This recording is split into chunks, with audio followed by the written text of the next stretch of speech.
ചേട്ടൻ എന്തെങ്കിലും കണ്ടു കഴിഞ്ഞാൽ ചോദിക്കാൻ വെച്ചിരുന്നൊരു ചോദ്യമാണ്. ഞാൻ സ്കൂളിൽ പഠിക്കുന്ന സമയത്ത് വഴി കൂടി നടക്കുമ്പോൾ ഒരു ബൈക്കിൽ വന്നൊരു ചേട്ടൻ എൻ്റെ പുറത്ത് ഇങ്ങനെ അടിച്ചിട്ട് പറഞ്ഞു, എടാ നിവിൻ പോളിന്റെ തട്ടത്തിന്മാരെ ഇറങ്ങിയിട്ടുണ്ട്, പോയി കാണാന്ന് പറഞ്ഞു. അന്നാണ് ശരിക്കും ഞാൻ ആദ്യമായിട്ട് നിവിൻ ചേട്ടൻ്റെ പേര് കേൾക്കുന്നത്, സത്യം പറഞ്ഞു. അത് കഴിഞ്ഞതിന് ശേഷം പ്രേമത്തിന് പോയപ്പോൾ എനിക്ക് ടിക്കറ്റ് കിട്ടിയില്ല.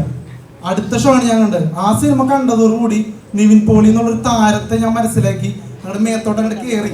എന്നിട്ട് ഞാൻ അങ്ങോട്ട് ഫാനായി മാറി. എന്നിട്ട് ഫാൻസ് അസോസിയേഷൻ തുടങ്ങാൻ വേണ്ടിയിട്ട് ആദ്യമായിട്ട് ഞാനൊരു നടന്റെ ഫോം ഫില്ല് ചെയ്യുക, അസോസിയേഷനിലുള്ള സംഭവങ്ങളൊക്കെ ആൾക്കാരെ കൂട്ടാനുള്ള പരിപാടികളൊക്കെ ചെയ്ത് തുടങ്ങി. പക്ഷെ അതെന്തുകൊണ്ട് വർക്കൗട്ട് ആയില്ല.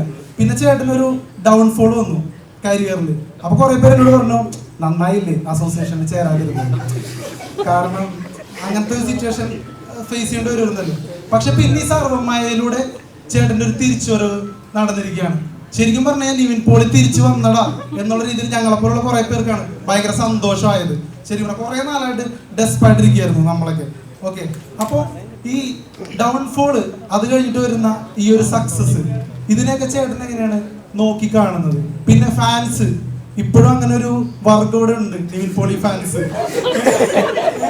ആ ഫാൻസിനെ ചേട്ടനെ എങ്ങനെയാണ് നോക്കി കാണുന്നത്?